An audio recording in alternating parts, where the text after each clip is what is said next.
ॐ भूर्भुवः स्वः तत्सवितुर्वरेण्यं भर्गो देवस्य धीमहि धियो यो नः प्रचोदयात् ॐ शान्ति शान्ति शान्तिः नमस्कार दोस्तों, this is video number 33 on Gospel of Sri Ramakrishna Parmahamsa. This video starts with chapter number 31, Advice to Ishan, Saturday, October 11, 1884. Sri Ramakrishna lay on the small couch in his room at the Dakshineshwar temple garden. It was about 2 in the afternoon. M and Priya Mukherjee were sitting on the floor. M had left his school at 1 o'clock and had just arrived at Dakshineshwar. The master was telling anecdotes about the calculating nature of the wealthy Jadoo Malik, the worldly Jadoo Malik. Master, once I went to Jadoo Malik's house. He asked right away, how much is the carriage hire? Someone told him it was 3 rupees and 2 annas. Then he questioned me about it. Next, one of his people secretly asked the coachman, who said it was 3 rupees and 4 annas. All laughed. At that, he ran to us and said, how much did you say the carriage hire was? A broker was present. He said to Jadoo, there is a plot of land at Bada Bazar for sale. Will you buy it? Jadoo asked the price and the broker told him. Jadoo said, won't he give it for less? I said to Jadoo, come, come, you are not going to buy the land, you are only bargaining. Is not that so? He turned to me and laughed. That is the nature of the worldly man. He wants people to come to him. That spreads his name in the market. Jadoo went to Adhar's house. I told him it had made Adhar very happy. He said, what? What? Was he really happy? A certain Malik came to Jadoo's house. He was very clever and deceitful. I saw it in his eyes. I looked at him and said, it is not good to be clever. The crow is very clever, but it eats others' filth. I could tell he was badly off. Jadoo's mother was amazed and said to me, how did you know he had not a penny? I saw it from his appearance. Narayan entered the room and sat on the floor. Master to Priyanath, well, your Hari is a fine young man. Priyanath, what is so fine about him? Of course, he has a childlike nature. Narayan, he addressed his wife as mother. Master, what? Even I can't do that. And he calls her mother.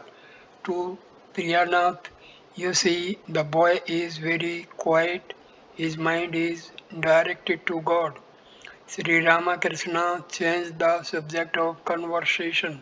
Master, do you know what hymn said? He said to Babu Ram, God alone is real, all else is illusory, all love. Oh no, he said it sincerely.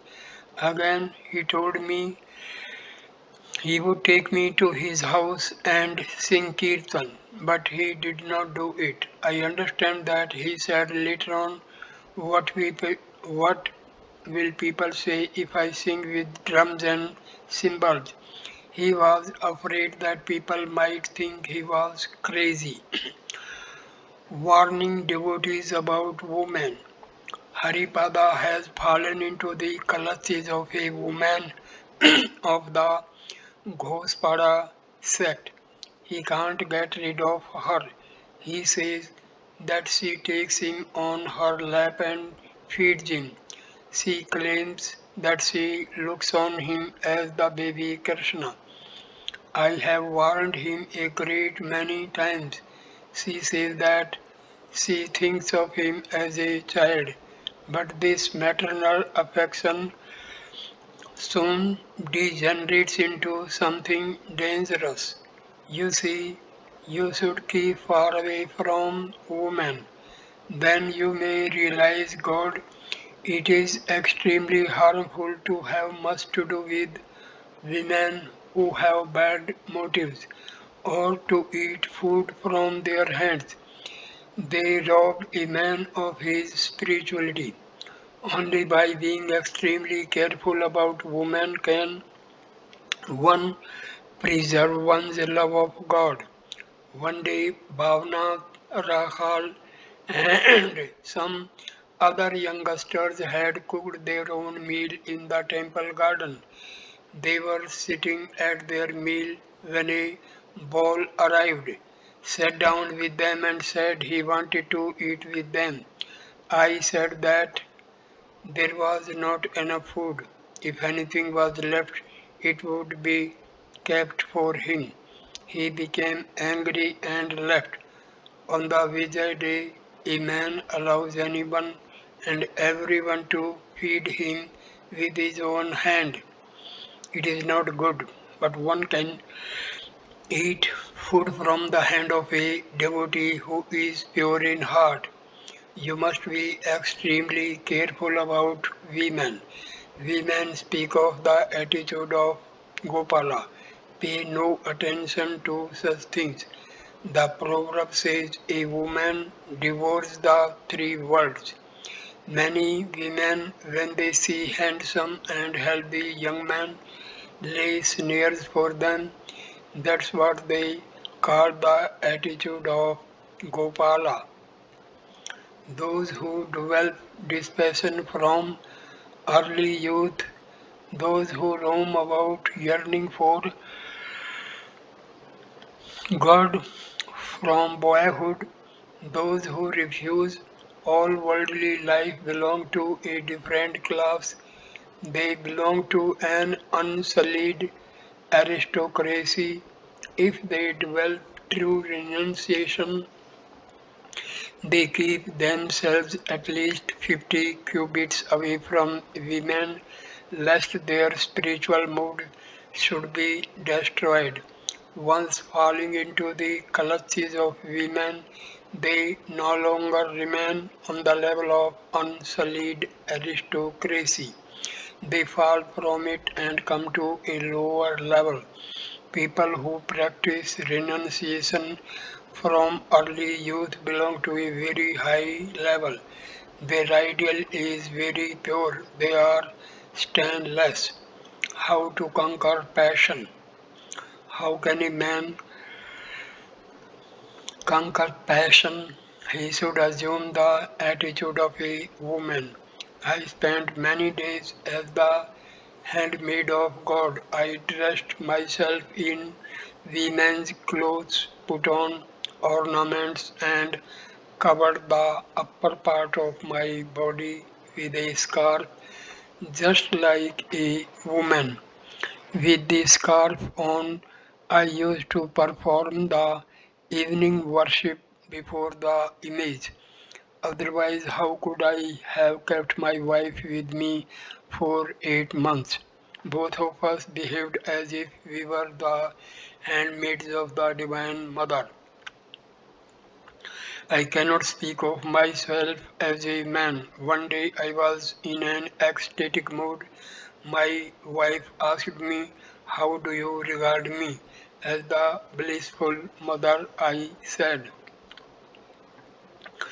"Do you know the significance of the Shiva emblem? It is the worship of the symbols of fatherhood and motherhood. The devotee worshipping the image prays, O Lord, please grant that I may not be born into this world again, that I may not have to pass again through a mother's womb. A tutor of the Tagores entered the room with some boys of the family. Sri Ramakrishna continuing talking. Master to the devotees. Sri Krishna has a peacock feather on his crest. The feather bears the sign of the female sex. The significance of this is that Krishna carries Prakriti, the female principle, on his head. When Krishna joined the circle of the gopis to dance with them, he appeared there as a woman. That's why you see him wearing women's apparel in the company of the gopis. Unless a man assumes the nature of a woman, he is not entitled to her company. Assuming the attitude of a woman, he can sport with her and enjoy her company.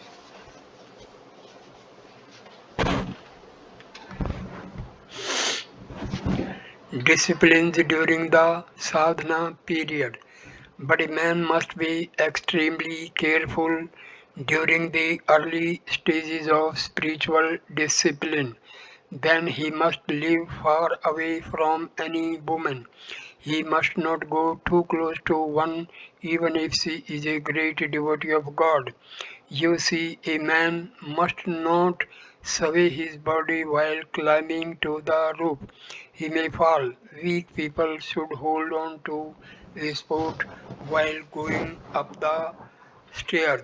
But it is quite different when one reaches perfection. After the realization of God, there is not much for a man to fear. He has become to a great extent secure. The important thing is for a man somehow to climb to the roof. After that, he can even dance there, but he cannot dance on the steps. Again, after climbing to the roof, you need no longer discard what you discarded before. You find that the stairs are made of the same materials, bricks, lime, and brick dust as the roof. The woman you have to be so careful about at the beginning will appear to you after the realization of God as the Divine Mother herself. Then you will worship her as the Divine Mother. You won't fear her so much. The thing is to touch the granny as children do in the game of hide and seek. Then you can do whatever you like. Planes of mind. Man looking outward sees the gross. At that time his mind dwells in the Annamaya Kosa, the gross body. Next is the subtle body. Functioning through the subtle body, the mind dwells in the Manomaya Kosha and the Vijnanmaya Kosha. Next is the causal body. Functioning through the causal body, the mind enjoys bliss. It dwells in the Anandmaya Kosha. This corresponds to the semi-conscious state experienced by Chaitanya. Last of all, the mind loses itself in the great cause. It disappears. It merges in the great cause. What one experiences after that cannot be described in words. In his inmost state of consciousness, Chaitanya enjoyed this experience. Do you know what this state is like?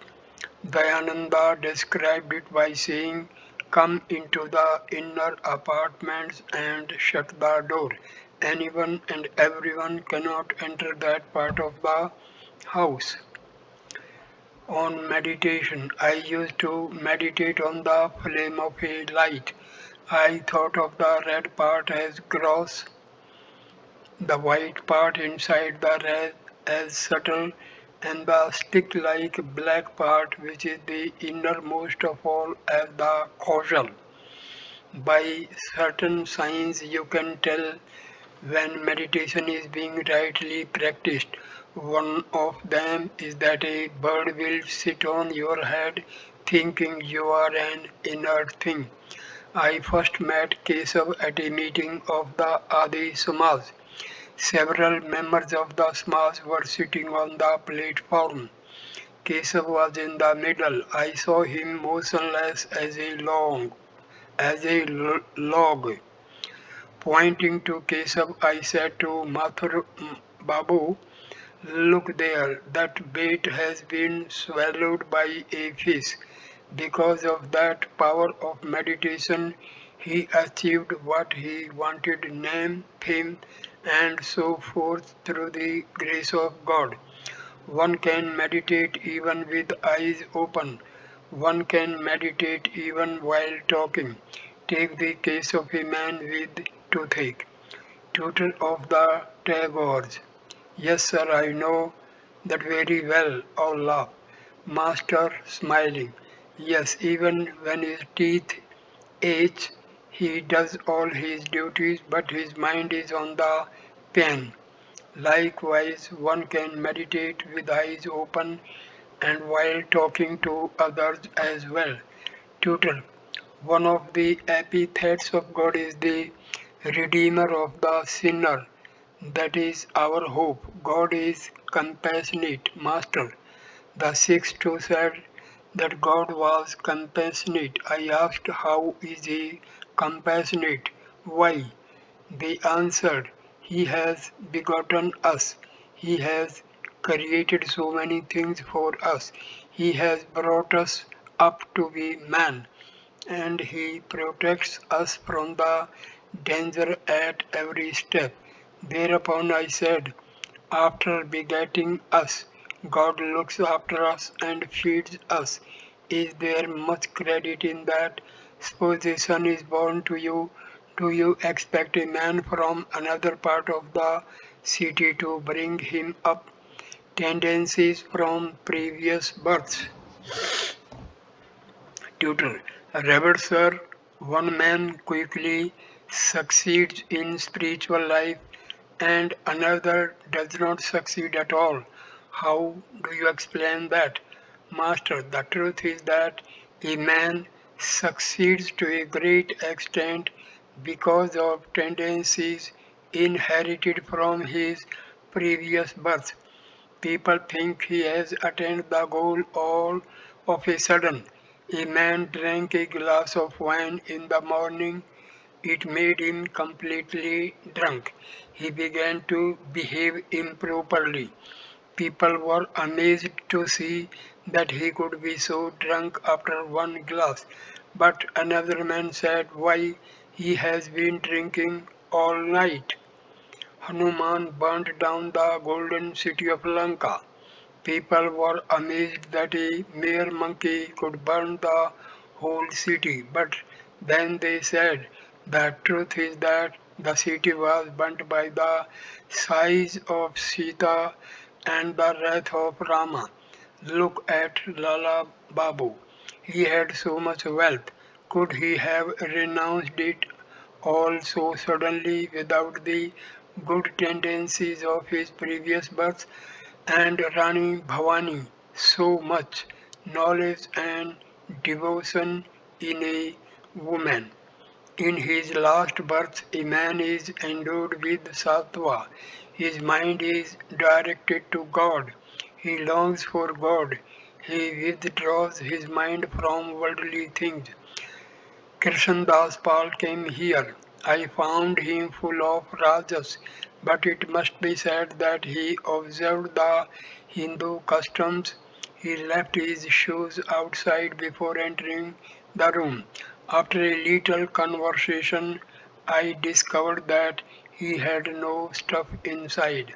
I asked him about man's duty. He said, to do good to the world. I said, my dear sir, who are you? What good will you do to the world? Is the world such a small thing that you think you can help it? Narayan arrived. Sri Ramakrishna was very happy to see him. He seated Narayana by his side on the small couch. He showed him his love by stroking his body and giving him sweets to eat. Then he asked Narayan tenderly, "Will you have some water?" Narayan was a student at M's school. At home, his people beat him for visiting Sri Ramakrishna. The master said to Narayan with an affectionate smile, "You had better get a leather jacket, then the beating won't hurt." Turning to Harish, the master said that he would like to have a smoke. Again addressing Narayan, Sri Ramakrishna said, "That woman who has established an artificial relationship of mother and son with Haripada came here the other day. I have warned Haripada very often. She belongs to the Ghospada sect. I asked her if she had found her man. She said yes and mentioned a man's name, to M. Ah, Nilkantha came here the other day. What spiritual fervor he has. He said he would come here another day and sing for us. They are dancing over there.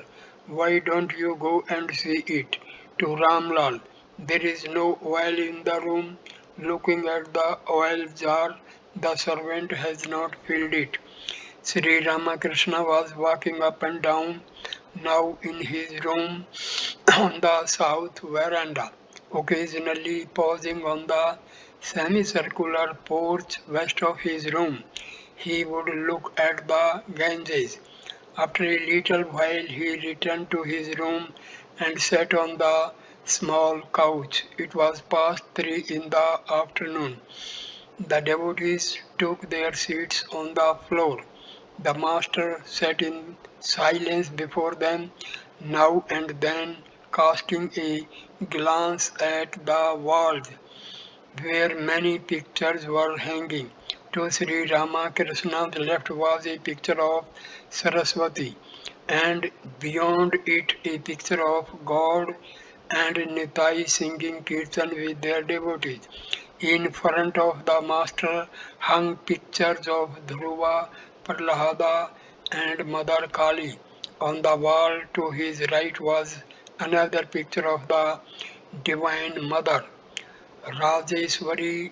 Behind him was a picture of Jesus Christ raising the drowning Peter. Suddenly Sri Ramakrishna turned to M and said, "You see, it is good to keep pictures of sannyasis and holy men in one's room.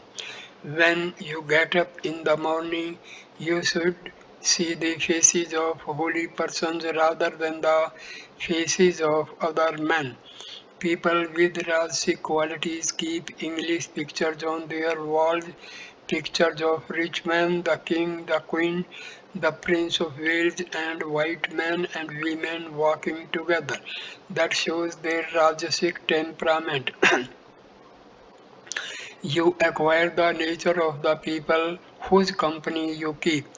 Therefore, even pictures may prove harmful. Again, a man seeks the company that agrees with his own nature.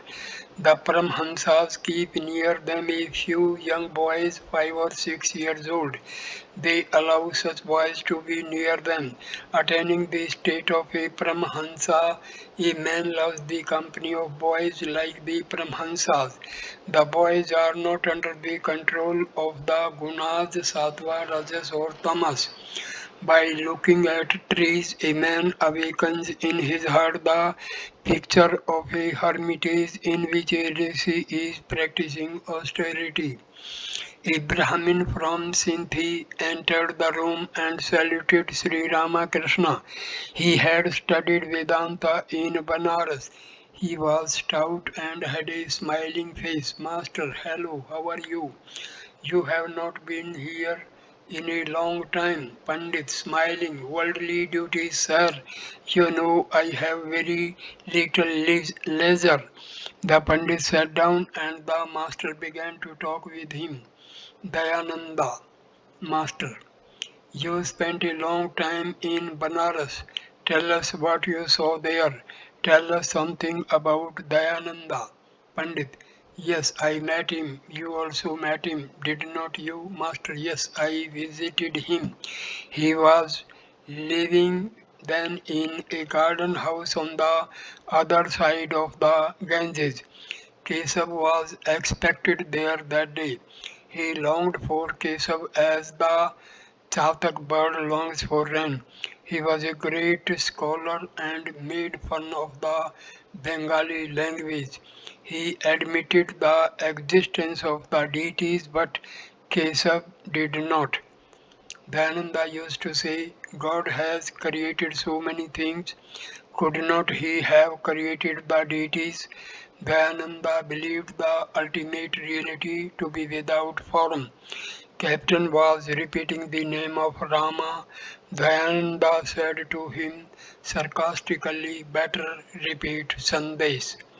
Pandit. In Banaras, the Pandits had great discussion with Dayananda. Finally, he was left alone with all the others against him. They made it so hot for him that he thought the only way to save himself was by running away. All the Pandits shouted with one voice, whatever Dayananda has said is to be despised. Theosophy. I saw Colonel Alcott too. The Theosophists believe in the existence of Mahatmas. They also speak of the lunar, solar, stellar, and other planes. A Theosophist can go in his astral body to all these planes. Oh, Alcott said many such things. Well, sir, what do you think of Theosophy? Master, the one essential thing is bhakti, loving devotion to God. Do the Theosophists seek bhakti?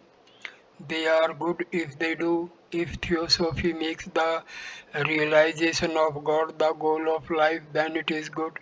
One cannot seek God if one constantly busies oneself with the Mahatmas and the lunar, solar, and stellar planes.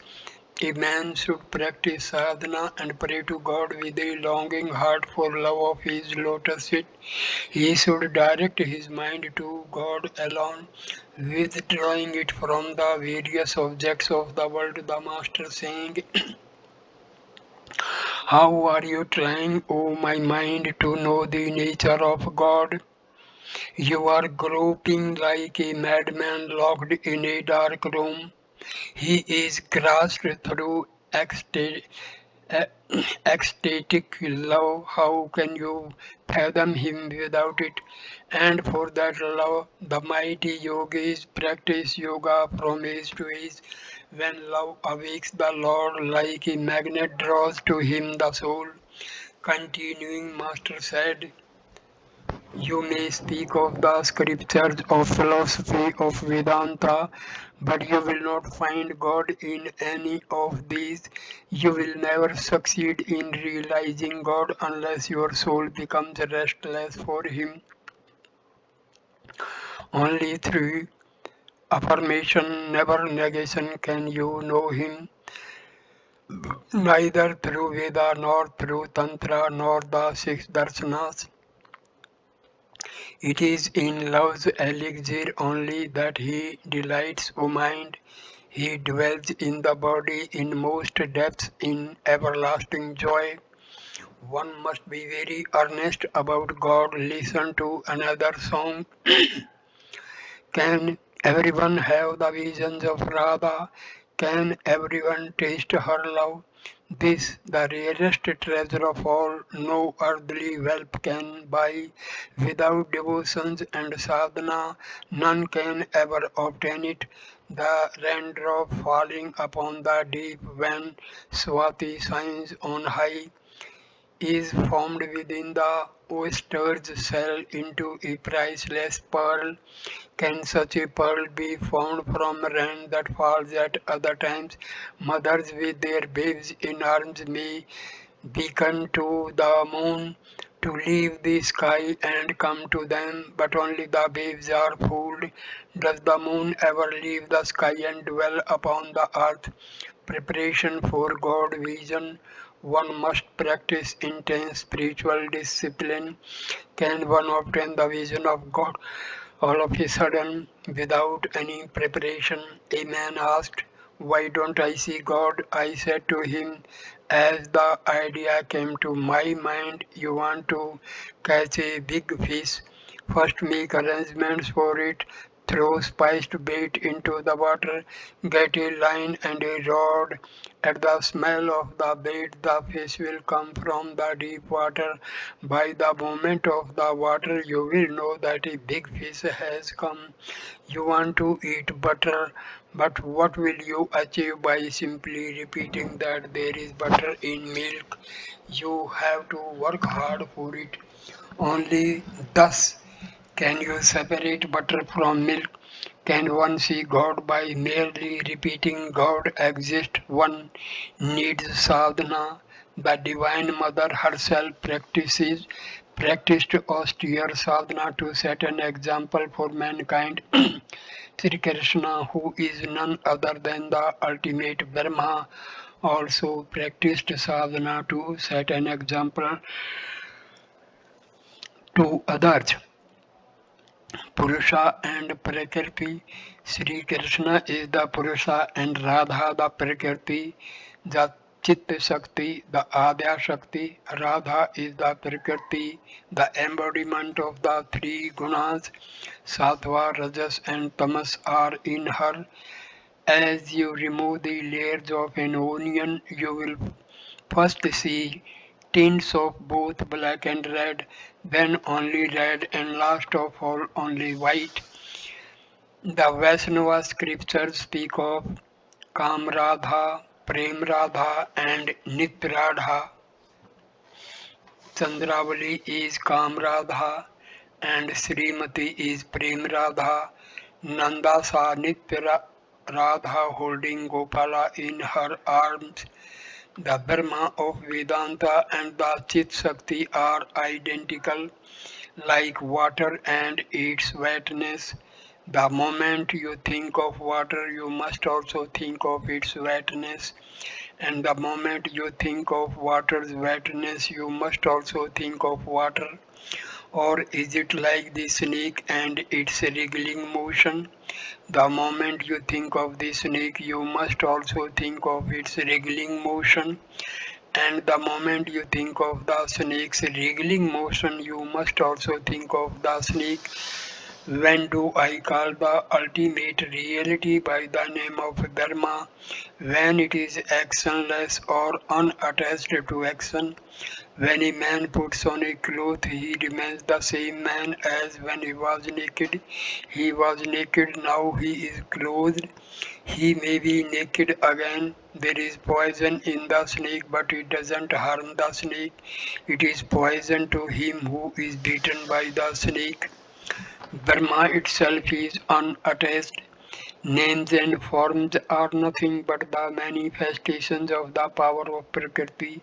Sita said to Hanuman, "My child, in one form I am Sita, in another form I am Rama, in one form I am Indra, in another I am Indrani, in one form I am Brahma, in another Brahmani, in one form I am Rudra, in another Rudrani." Whatever names and forms you see are nothing but the manifestations of the power of Chitta Shakti.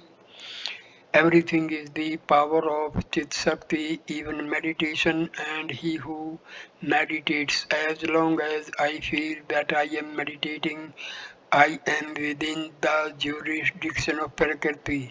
2M. Try to assimilate what I have said. One should hear what the Vedas and the Puranas say and carry it out in life. To the Pandit, it is good to live in the company of holy men now and then. The disease of worldliness has become chronic in man. It is mitigated to a great extent in holy company. The knowledge and ignorance, I and mine, that is ignorance. The knowledge makes one feel, oh God, you alone do everything, you alone are my own, and to you alone belong houses, buildings, family, relatives, friends, the whole world, all is yours. But ignorance makes one feel, I am doing everything, I am the doer. House, buildings, family, children, friends, and property are all mine. Hollowness of worldly love. Once a teacher was explaining all this to a disciple. He said, God alone and no one else is your own. The disciple said, but Revered Sir, my mother, my wife, and my other relatives take very good care of me. They see nothing but darkness when I am not present. How much they love me. The teacher said, there you are mistaken. I shall show you presently that nobody is your own. Take these few pills with you. When you go home, swallow them and lie down in bed. People will think you are dead, but you will remain conscious of the outside world and will see and hear everything. Then I shall visit your home. The disciple followed the instructions. He swallowed the pills and lay as if unconscious in his bed. His mother, wife, and other relatives began to cry. Just then the teacher came in the guise of a physician and asked the cause of their grief. When they had told him everything, he said to them, here is a medicine for him. It will bring him back to life. But I must tell you one thing. This medicine must first be taken by one of his relatives and then given to him. But the relative who takes it first will die. I see his mother, his wife, and others here. Certainly one of you will volunteer to take the medicine. Then the young man will come back to life. The disciple heard all this. First the physician called his mother, who was weeping and rolling on the ground in grief. He said to her, Mother, you don't need to weep any more. Take this medicine and your son will come to life, but you will die. The mother took the medicine in her hand and began to think. After much reflection, she said to the physician with tears in her eyes, my child, I have a few more children. I have to think about them too. I am wondering what will happen to them if I die. Who will feed them and look after them? The physician next called the wife and handed the medicine to her. She had been weeping bitterly too. With the medicine in her hand, she also began to reflect. She had heard that she would die from the effect of the medicine. At last, with the tears in her eyes, she said, he has met his fate. If I die, what will happen to my young children? Who will keep them alive? How can I take the medicine? In the meantime, the disciple had got over the effect of the pills.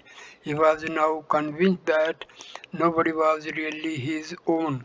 He jumped out of bed and left the place with his teacher.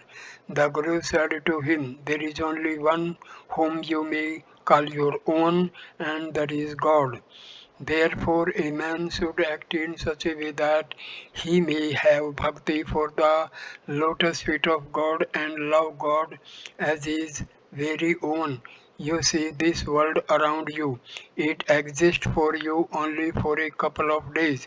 There is nothing to it. Pandit smiling, Revered Sir, I feel a spirit of total renunciation when I am here. I feel like going away, giving up the world. Master, no, no, why should you give up? Give up mentally, live unattached in the world. Surendra wanted to spend the night here occasionally. He brought a bed and even spent a day or two here. Then his wife said to him, you may go anywhere you like during the daytime, but at night you must not leave home. What could poor Surendra do? Now he has no way of spending the night away from home. Reason and love. What will you achieve by mere reasoning? Be restless for God and learn to love Him. Reason, mere intellectual knowledge is like a man who can go only as far as the outer court of the house. But bhakti is like a woman who goes into the inner court. Different attitudes toward God. One must take up a definite attitude towards God. Then alone can one realize Him. Rishi is like Sanka cherished the attitude of Shanta, Hanuman the attitude of a servant, the cowherd boys of Vrindavan like Sridama and Sudama the attitude of a friend, Yasoda the attitude of a mother, and Radha the attitude of a sweetheart. O God, Thou art the Lord and I am the servant. That is the servant's attitude, a very good one for aspirants. Pandit, yes sir. The Pandit from Sindhi left. It was dusk. Twilight hung over the Panchavati, the temples and the river. Evening worship began in the different temples, accompanied by the sound of bells, gongs, and conch shells. Sri Ramakrishna bowed before the pictures of the deities in his room. He was sitting on the small couch in an abstracted mood. A few devotees were on the floor. There was silence in the room. Master and Ishan. An hour passed. Ishan and Kishori entered and sat down on the floor after saluting Sri Ramakrishna. Ishan was a great ritualist. He was devoted to the performance of the various rites and ceremonies prescribed by the scriptures. The master opened the conversation. Characteristics of knowledge. Master, can one attain knowledge of God by merely repeating the word God? There are two indications of such knowledge. First, longing, that is to say, love for God. You may indulge in reasoning or discussion, but if you feel no longing or love, it is all futile. Second, the awakening of the Kundalini. As long as the Kundalini remains asleep, you have not attained knowledge of God. You may be spending hours poring over books or discussing philosophy, but if you have no inner restlessness for God, you have no knowledge of Him. Path of devotion. When the Kundalini is awakened, one attains bhava, bhakti, prema, and so on. This is the path of devotion, path of karma. The path of karma is very difficult. Through it one obtains some powers, I mean occult powers. Ishan, let me go and see Hajra. Sri Ramakrishna sat in silence. After a while, Ishan returned to the room accompanied by Hajra. The master was still silent. A few moments later, Hajra whispered to Ishan, let us leave him alone. Perhaps he will meditate now. Both left the room. Sri Ramakrishna was still silent. In a few moments, the devotees noticed that he was really meditating. Then he performed japa. He placed his right hand on his head, then on his forehead, then on his throat, then on his heart, and last of all on his navel. Was it meditating on the primordial energy in the six centers of the body? Ishan and Hajra had gone to the Kali temple. Sri Ramakrishna was absorbed in meditation. Meanwhile, Aadhar had arrived. It was about 7:30. A little later, the master went to the Kali temple. He looked at the image, took some sacred rowers from the feet of the mother, and placed them on his head. He prostrated himself before the mother and went round the image. He waved the chamra. He appeared ecstatic with divine fervor. Coming out, he found Ishan performing the Sandhya with the Kosakushi.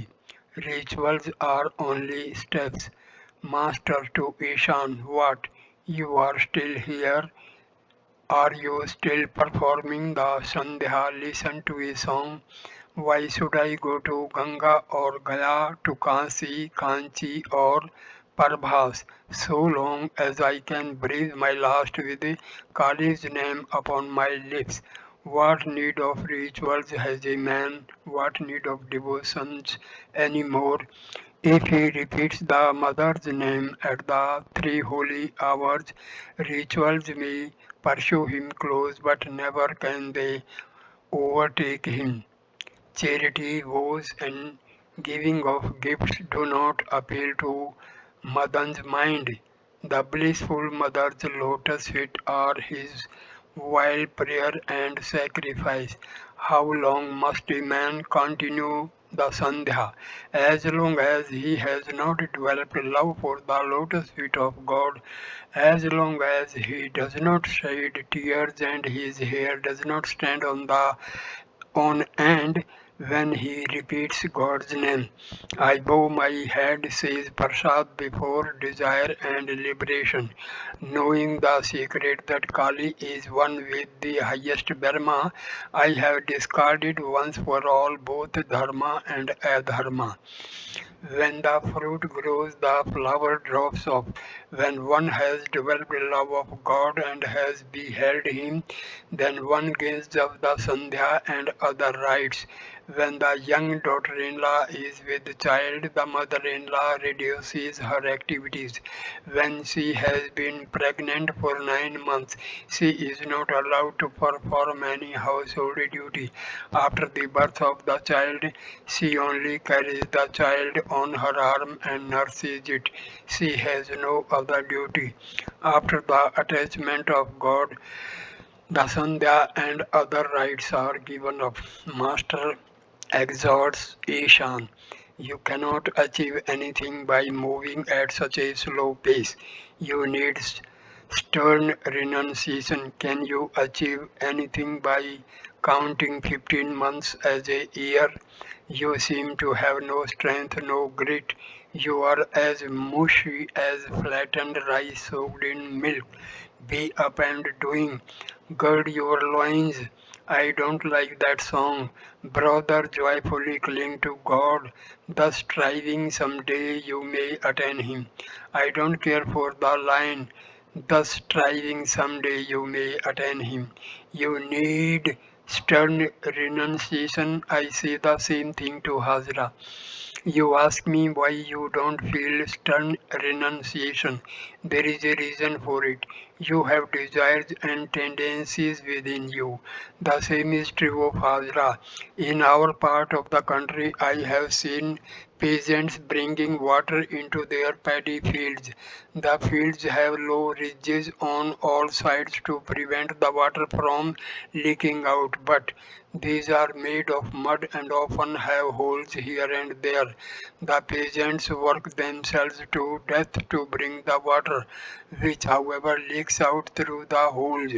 Desires are the holes. You practice japa and austerities, no doubt, but they all leak out through the holes of your desires. They catch fish with a bamboo trap. The bamboo is naturally straight, but why is it bent in the trap? In order to catch the fish. Desires are the fish. Therefore, the mud is bent down towards the world. If there are no desires, the mind naturally looks up towards God. Do you know what it is like? It is like the needles of a balance. On account of the weight of woman and gold, the two needles are not in line. It is woman and gold that makes a man stray from the path of yoga.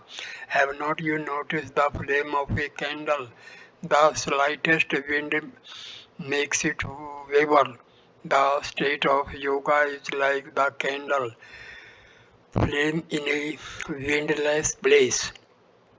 The mind is dispersed, part of it has gone to Dhaka, part to Delhi, and other part to Coach Bihar. That mind is to be gathered in. It must be concentrated on one object. If you want 16 annas worth of cloth, then you have to pay the merchant the full 16 annas. Yoga is not possible if there is the slightest obstacle. If there is a tiny break in the telegraph wire, then the news cannot be transmitted. You are no doubt in the world. What if you are? You must surrender the fruit of your action to God. You must not seek any result for yourself, but mark one thing. The desire for bhakti cannot be called a desire. You may desire bhakti and pray for it. Practice the tamas of bhakti and force your demand upon the Divine Mother. This bitterly contested suit between the mother and her son. What sport it is, says Ram Prasad. I shall not cease tormenting thee till thou thyself shalt yield the fight and take me in thine arms at last. Trailokaya once remarked, as I was born into the family, I have a share in the estate. God is your own mother. Is she a stepmother? Is it an artificial relationship?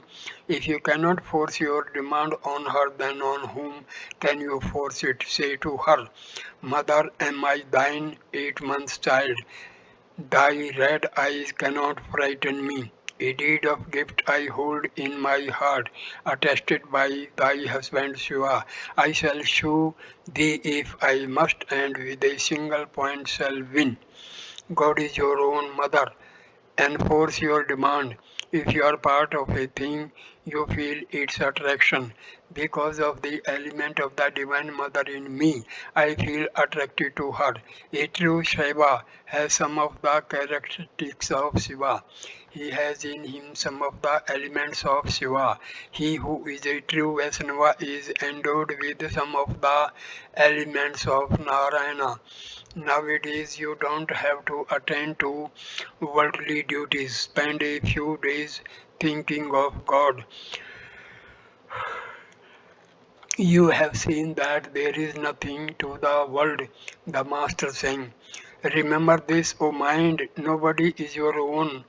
When is your wandering in this world, trapped in the subtle snare of Maya as you are? Do not forget the Mother's name.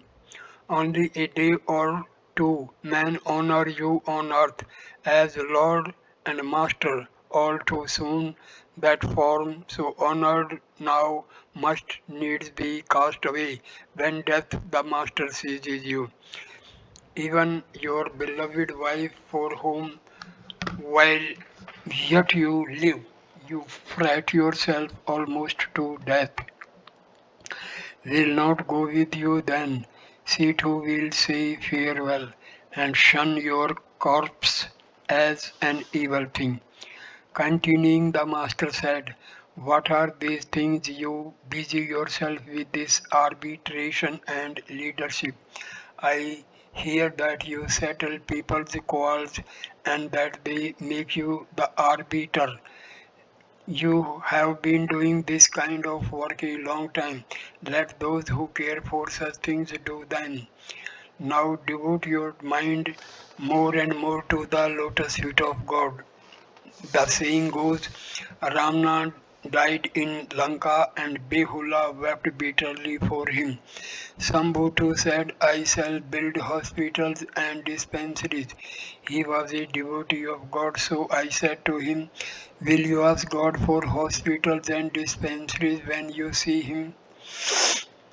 Keshav Sen asked me, why do I not see God? I said, you do not see God because you busy yourself with such things as name and fame and scholarship. The mother does not come to the child as long as it sucks its toy, a red toy. But when after a few minutes it throws the toy away and cries, then the mother takes down the rice pot from the hearth and comes running to the child. You are engaged in arbitration. The Divine Mother says to herself, my child over there is now busy arbitrating and is very happy, let him be. In the meantime, Ishan had been holding Sri Ramakrishna's feet. He said humbly, it is not my will that I should do these things. Master, I know it. This is the Divine Mother's play, her Leela. It is the will of the great enchantress that many should remain entangled in the world. Do you know what it is like? How many are the boats, O mind, that float on the ocean of this world? How many are those that sink? Again, out of 100,000 kites, at best but one or two break free, and thou dost laugh and clap thy hands, O mother, watching them. Only one or two in 100,000 get liberation. The rest are entangled through the will of the Divine Mother. Have not you seen the game of hide and seek? It is the granny's will that the game should continue. If all touch her and are released, then the playing comes to a stop. Therefore, it is not her will that all should touch her. You see, in big grand stores, the merchants keep rice in great heaps that touch the ceiling. Besides them, there are heaps of lanterns to protect the grain from the mice. The merchants leave trays of puffed rice and sweetened rice near it. The mice like the smell and the sweet taste of these and so stay around the trays. They don't find the big heaps of grain. Similarly, men are deluded by women and gold. They do not know where God is. Rama said to Narada, ask a boon of me. Narada said, O Rama, is there anything I lack? What shall I ask of thee?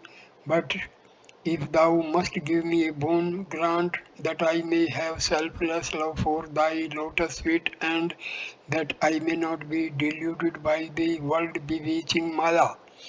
Rama said, Narada, ask something else. Narada again replied, O Rama, I don't want anything else.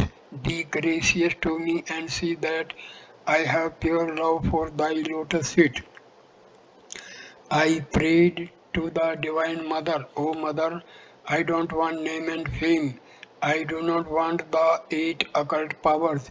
I do not want 100 occult powers, O Mother. I have no desire for creature comforts. Please, Mother, grant me the boon that I may have pure love for thy lotus feet. It is written in the Adhyatma Ramayana that Lakshmana asked Rama, Rama, in how many forms and moods do you exist? How shall I be able to recognize you? Rama said, brother, remember this. You may be certain that I exist wherever you find the manifestation of ecstatic love. That love makes one laugh and weep and dance and sing. If anyone has developed such love, you may know for certain that God Himself is manifest there. Chaitanya Deva reached that state. The devotees listened spellbound to Sri Ramakrishna. His burning words entered their souls, spurring them along the path of renunciation. Now he spoke to Ishan in a serious voice. Master, don't forget yourself because of what you hear from your flatterers. Flatterers gather around a worldly man. Vultures gather round the carcass of a cow. Worldly people have no stuff in them. They are like a heap of cow dung. Flatterers come to them and say, "You are so charitable and wise. You are so pious." These are not mere words but pointed bamboos thrust at them. How foolish it is to be surrounded day and night by a bunch of worldly Brahmin Pandits and hear their flattery. Worldly men are slaves of three things. They are slaves of their wives, slaves of their money, slaves of their masters. Can they have any inner stuff? There is a certain person whom I shall not name. He earns 800 rupees a month but is the slave of his wife. He stands up or sits down at her bidding. Arbitration and leadership. How trifling these are. Charity and doing good to others. You have had enough of these. Those who are to devote themselves to such things belong to a different class. Now the time is ripe for you to devote your mind to the lotus feet of God. If you realize God, you will get everything else. First God, then charity, doing good to others, doing good to the world, and redeeming people. Why need you worry about these things? Ramana died in Lanka and Behula wept for him bitterly. That's the trouble with you. It will be very good if a world renouncing sannyasi gives you some spiritual instruction. The advice of the worldly man will not be right, be he a Brahmin Pandit or anyone else. Be mad with love of God. Let people know that Ishan has gone mad and cannot perform worldly duties anymore. Then people will no longer come to you for leadership and arbitration. Throw aside the kosakusi and justify your name of Ishan. Ishan quoted, "O mother, make me mad with thy love. What need have I of knowledge or reason?" Master, mad, that is the thing. Shivnath once said that one loses one's head by thinking too much of God. What, said I, can anyone ever become unconscious by thinking of consciousness? God is of the nature of eternity, purity, and consciousness. Through his consciousness, one becomes conscious of everything. Through his intelligence, the whole world appears intelligent. Shivnath said that some Europeans had gone insane, that they had lost their heads by thinking too much about God. In their case, it may be true, for they think of worldly things. There is a line in a song: "Divine fervor fills my body and robs me of consciousness." The consciousness referred to there is the consciousness of the outer world. Ishan was seated touching Sri Ramakrishna's feet and listening to his words. Now and then he cast a glance at the basalt image of Kali in the shrine. In the light of the lamp, she appeared to be smiling. It was as if the living deity, manifesting herself through the image, was delighted to hear the Master's words, holy as the words of the Vedas. Ishan pointing to the image, "Those words from your sacred lips have really come from there." Master, I am the machine and she is the operator. I am the house and she is the indweller. I am the chariot and she is the charioteer. I move as she moves me. I speak as she speaks through me.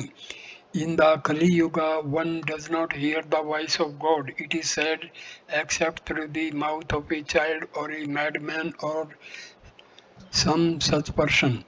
A man cannot be a guru. Everything happens by the will of God. heinous sins, the sins of many births and accumulated ignorance all disappear in the twinkling of an eye through the grace of God. When light enters a room that has been kept dark 1,000 years, does it remove the 1,000 years darkness little by little or instantly? Of course, at the mere touch of light, all the darkness disappears. What can a man do?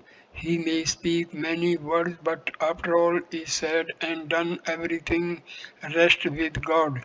The lawyer says, I have said all that can be said. Now the verdict rests with the judge. Brahma is actionless when it is engaged in creation, preservation, and dissolution. It is called the primal power, Adya Shakti. This power must be propitiated. Don't you know that it is so written in the Chandi? The gods first sang a hymen, the gods first sing a hymen to the Adyasakti in order to propitiate her. Only then did Hari wake up from his yoga sleep. Ishan. Yes, sir. Brahma and the other gods sang this hymen at the day of the death of the demons Madhu and Katba. Swaha Vashat and Swaha art thou, thou the inner self of the mantra, thou the nectar of immortality, O everlasting one, eternal and unutterable art thou, and yet thou art manifest is the three mantras and the half mantra. O goddess, thou art Savitri, thou art the ultimate mother. All things have their sport in thee, by whom this universe was made. O goddess, thou sustainest all, and all by thee is devoured. Thou it is that we call the Creator when thou creates the world, O embodiment of creation. Thou it is that we call the Preserver when thou preservest it. Thou it is that we call the Destroyer when thou destroyest it. Master, yes, but you must assimilate that. The master rose, he mounted the platform in front of the shrine and saluted the mother, touching the ground with his forehead. The devotees quickly gathered around him and fell at his feet. They all begged his grace. He descended from the platform and started towards his room. Conversing with M, first he sang, I bow my head, says Prasad, before desire and liberation. Knowing the secret that Kali is one with the highest Dharma, I have discarded once for all both Dharma and Adharma. The master continued, do you know the meaning of dharma and adharma? Here dharma means religious acts enjoined by the scriptures, such as charity, shraddha, feeding the poor and the like. The performance of this dharma is called the path of karma. It is an extremely difficult path. It is very hard to act without motive. Therefore, one is asked to pursue the path of devotion. A man was performing the Shraddha ceremony at his house. He was feeding many people. Just then a butcher passed, leading a cow to slaughter. He could not control the animal and became exhausted. He said to himself, let me go into that house and enjoy the feast of the Shraddha ceremony and strengthen my body. Then I shall be able to drag the cow along. So he carried out his intention, but when he killed the cow, the sin of the slaughter fell also on the performer of the Shraddha. That's why I say the path of devotion is better than the path of action. The master entered his room accompanied by M. He was humming a song. The forceful words of renunciation that he had just spoken to Ishan found expression through his words.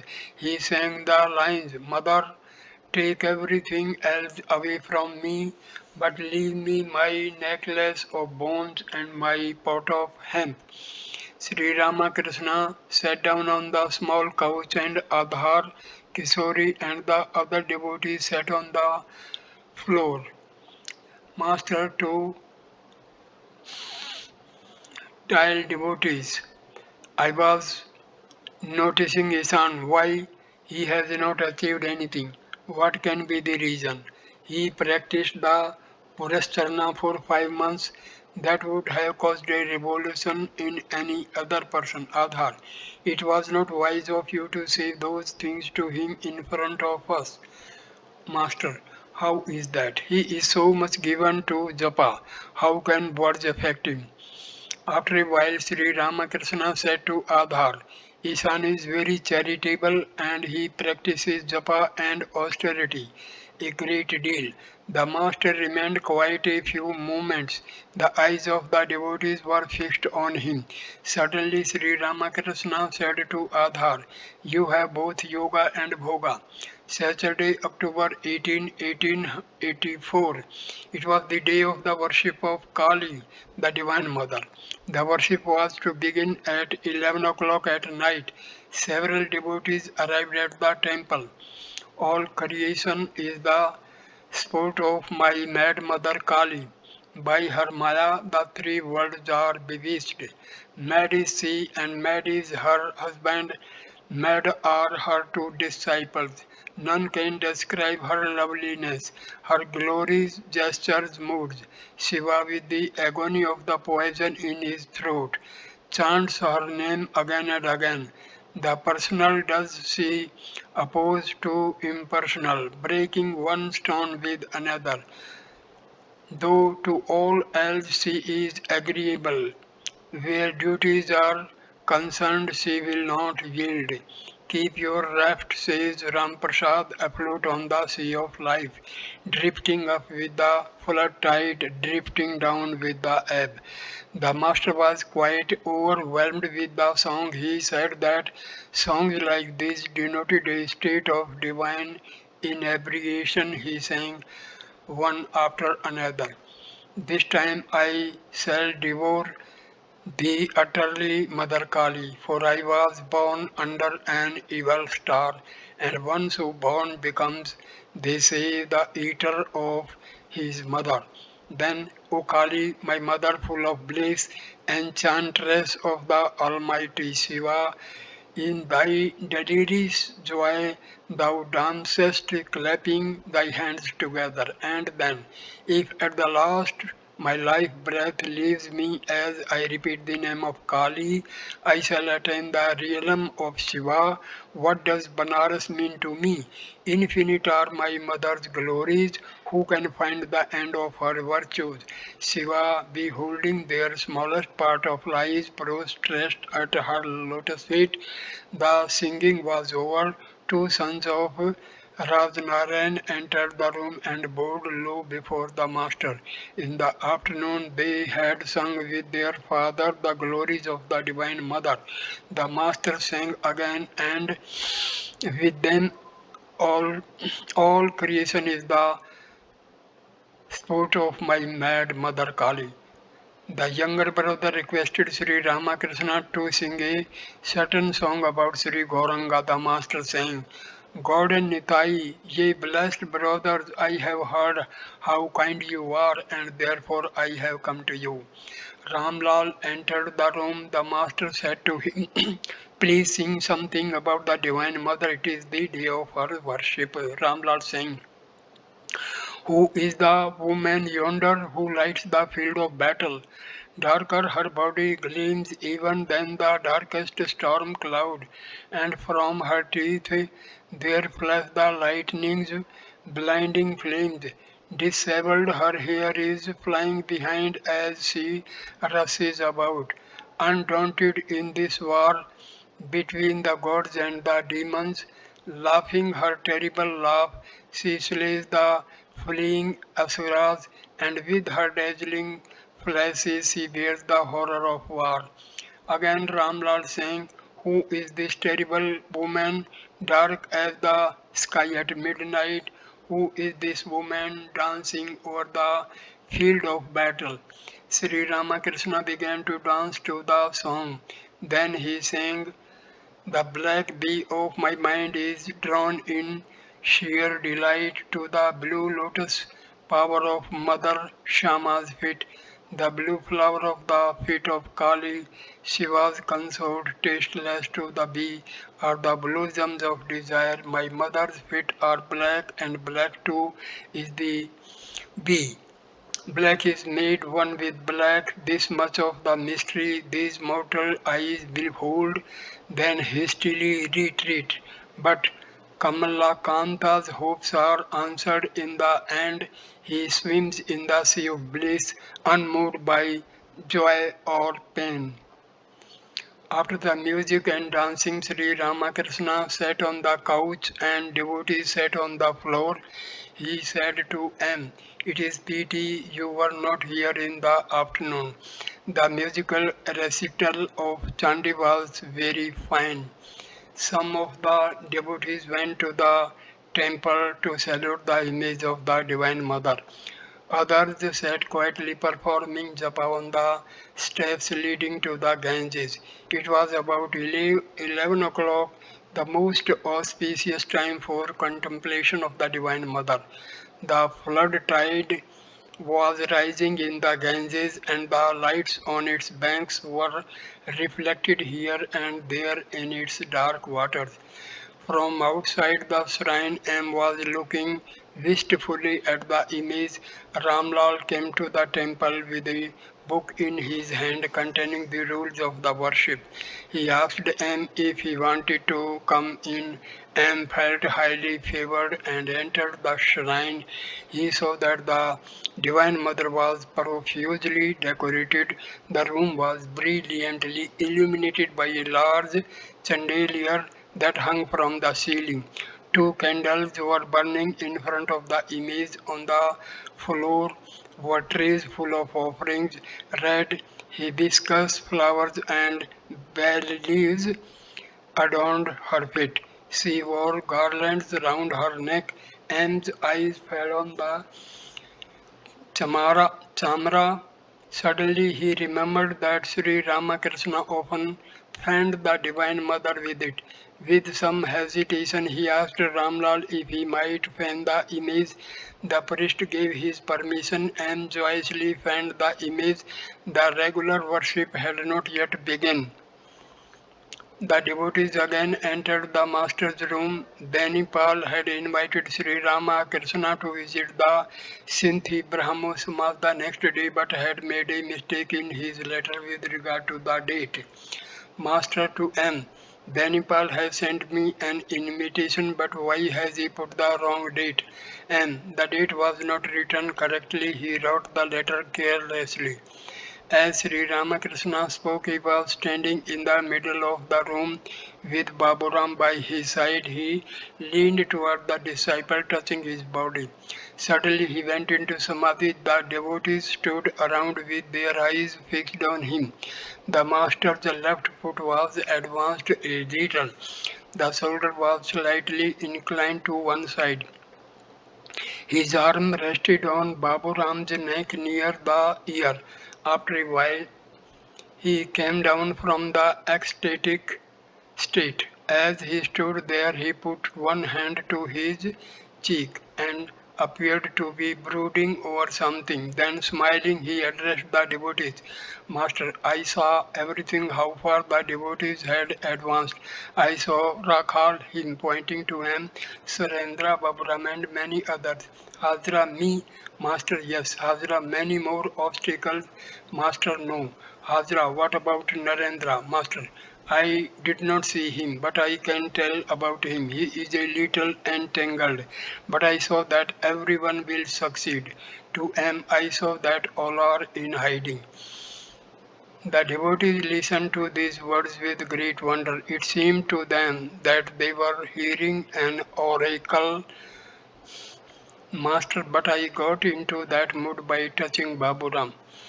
Hajra, who is first? Sri Ramakrishna was quiet for a time. Then he said, I wish I had a few like Nitya Gopal. Again he appeared thoughtful. He remained standing. He said, I wish Aadhar Sen's duties would become fewer, but I am afraid the English officer will scold him. He may say, what is all this nonsense, or smile. Sri Ramakrishna sat on the small couch and the devotees on the floor. Baburam and Kishori came quickly to the master and began to stroke his feet gently. Master to Kishore, what is the matter? Why so much service today?